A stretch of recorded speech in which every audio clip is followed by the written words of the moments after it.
Olá! Nós sabemos que o período escolar é muito importante para o desenvolvimento motor e cognitivo das crianças.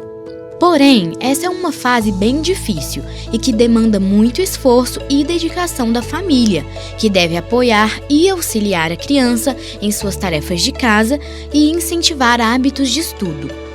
No podcast dessa semana, nós vamos conversar sobre as principais dificuldades escolares na infância e dar orientações de como pais e professores devem atuar para favorecer o desempenho dos pequenos.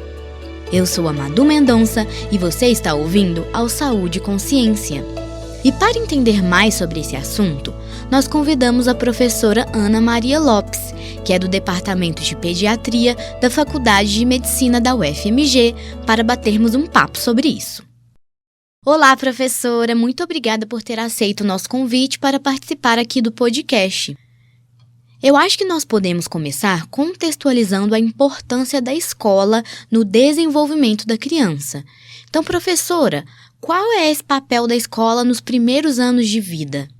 A escola é o segundo organizador social da criança.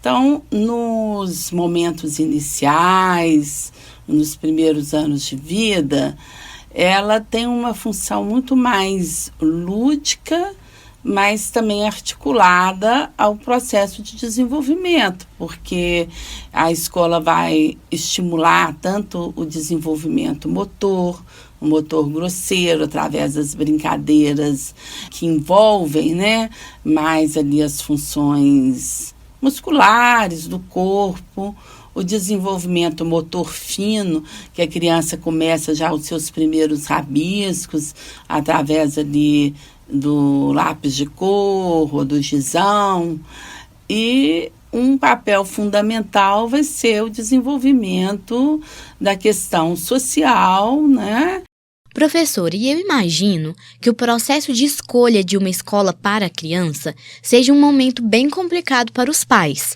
que gera muita dúvida e insegurança. Então, queria saber o que os pais e responsáveis devem levar em consideração na hora de escolher uma escola para os filhos. Em relação à vida escolar da criança, é muito importante se destacar isso. A escolha da escola, de preferência que seja uma escola próxima ao local onde a criança ou adolescente reside, para que não haja um cansaço, devido ali o trânsito, esse tempo que a criança passa nesse processo. A parceria família-escola como assim um ponto fundamental.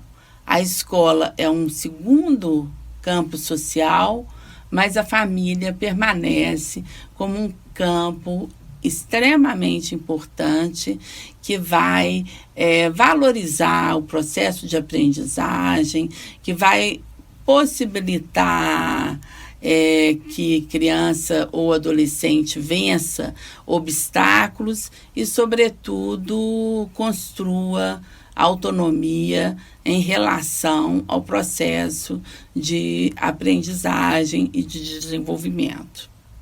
E como a professora Ana Maria já nos explicou, a escola é o segundo formador social da criança, ou seja, a família é o primeiro. Então, ainda que a criança já esteja na escola, os pais continuam tendo uma responsabilidade muito importante na educação e no desenvolvimento dessa criança. E aí, professora, gostaria que a senhora destacasse qual é o papel dos pais nesse processo de aprendizagem. É muito importante que os pais sejam parceiros da escola, acompanhem as atividades e não se esqueçam que a família tem um papel fundamental no processo de desenvolvimento, sobretudo nos primeiros 6 anos da infância. E qual que é esse papel?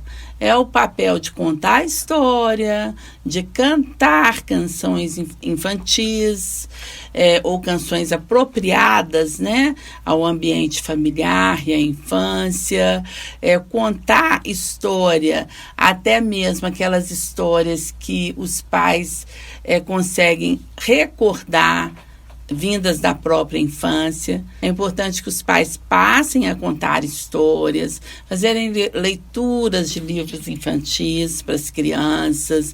Professora, e o ambiente familiar e a relação entre as pessoas que convivem com a criança também pode interferir no seu aprendizado? Por exemplo, uma família que briga muito, isso pode atrapalhar a criança? O desenvolvimento da criança, do próprio adolescente, né, ele é um reflete aquilo que ele vivencia no seu núcleo familiar. Então, é muito importante tentar constituir um núcleo familiar em que a questão do afeto, do estímulo positivo, da redução de fatores de risco, que seriam quais, né? A violência, a falta de diálogo, eles refletem certamente no desenvolvimento neuropsicomotor da criança, do adolescente. E quanto ao dever de casa? Por que é importante que os pais acompanhem seus filhos nessas tarefas e criem um hábito de estudos com a criança? Então, criar o hábito, não é, de estudo, de dedicação ao tempo da escola. Aí a gente pode se perguntar assim, a criança de 5 anos tem que criar hábito de fazer a sua atividade escolar? Sim, é uma atividade simples, mas é importante que os pais possam dedicar um tempo, um espaço e valorizar essa atividade que é simples, porque é a partir da atividade simples que a criança vai criar autonomia para desenvolver atividades complexas.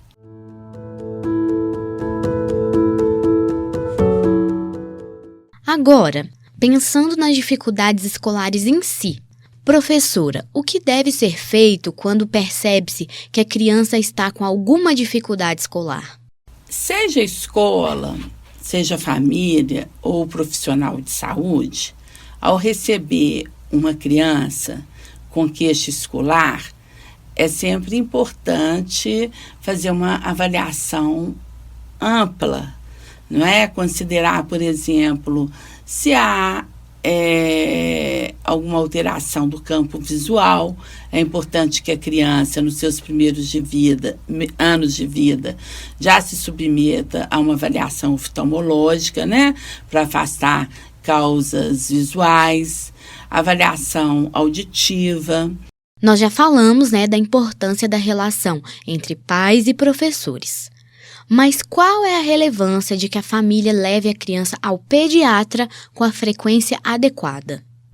A família, ela deve sempre articular o cuidado da criança ao processo mais amplo de avaliação, não é? A consulta pediátrica, que a gente chama inicialmente de puericultura, mas que ela continua ao longo de toda a vida. Então, aqueles marcos básicos do tempo de consulta, que é nos primeiros meses, mensal, depois passa para 3, 6 meses, 9 meses, 1 ano.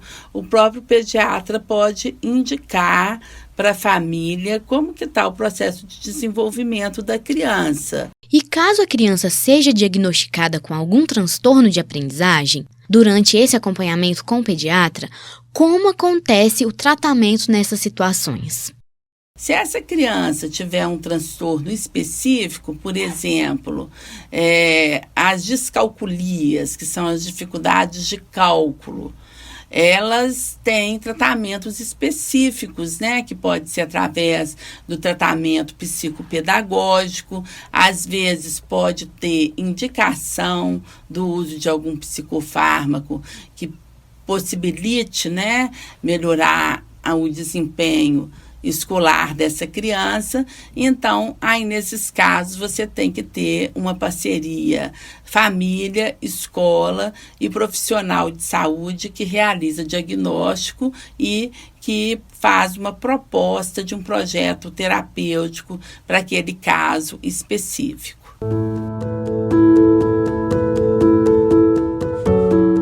Mais uma vez, agradeço a participação da professora Ana Maria Lopes. Encerramos aqui mais um episódio do podcast Saúde e Consciência. Mas não deixe de participar com a gente por meio de comentários, dúvidas e sugestões que podem ser encaminhadas para o nosso WhatsApp. O número é 031 98576 0326. E siga o Saúde e Consciência no seu agregador de podcast preferido e ative as notificações para ficar por dentro de tudo que postamos. Essa é uma produção do Centro de Comunicação da Faculdade de Medicina da UFMG. E o episódio de hoje foi realizado por Alexandre Bueno. Eu sou Madu Mendonça, informação é saúde e até a próxima!